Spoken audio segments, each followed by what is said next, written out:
who's watching. Do you have a message for anyone that's watching? That's watching.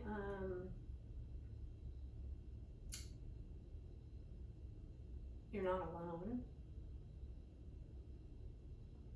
Right? There are others that are feeling your pain. There are others that know your challenge. There are others that can celebrate you, can share your strength, that can work with you, can partner with you. Mm-hmm. I think that's the most important piece. Like, I think we're all on different treadmills, Mm-hmm. right? And that's not necessarily a bad thing at all. Sure.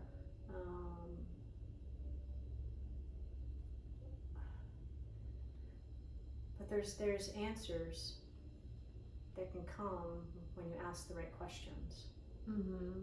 right? And so taking time to ask, who am I? What's important to me? What does a fulfilling life look like? Mm-hmm. And just knowing that your path is your path. It doesn't have to be traditional, Sure. right? Or cookie cutter. That there are ways to get there, Mm-hmm. and there's going to be different people to help you along the way. Mm-hmm. There's also those that like might be able to do a 9-to-5 job, and explore in other ways. So, Mm-hmm. but not to. I don't know what I want to say. Not to feel trapped. Mm-hmm. Not to feel trapped. Yeah. We all need to offer. We all need to offer our strengths, Mm-hmm. especially in the world that we're living in 2024. Sure.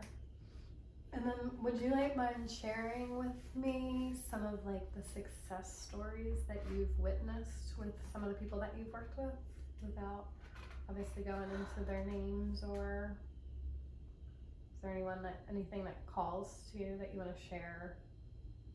I think, without getting to specifics, some thematics that I'm witnessing, even just right now, different people I'm thinking about as I share.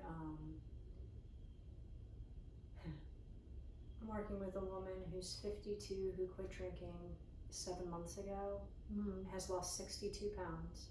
Wow. Is living in a lovely place with a lovely partner, and is working on her career development. She's working on her community engagement and taking care of herself, with zest. Wow. That's inspiring. I'm Sure. working with someone who's a professor and who's training psychologists. And his mission is about integrating the ego and his higher self. Okay. Yeah. Right? And the balance between the two. These are just really cool stories. There's some young people that are surfacing now, and I love this. It's not just young people, but part of the reason I was pursuing confidence is because there's young people getting into coaching. Like, I'm talking, they're 25, they're 28, they're 35. I still think that's young. But how to show up, in their life, whether it be their career or their relationship, with an inner confidence.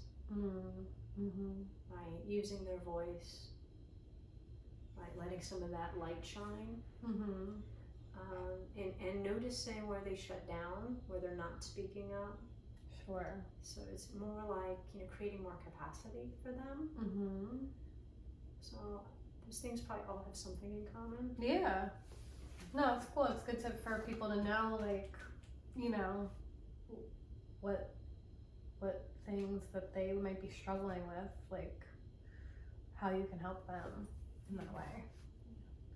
What is there a niche that you have that you like to, if I was to say, what clients would you like to see come into your practice?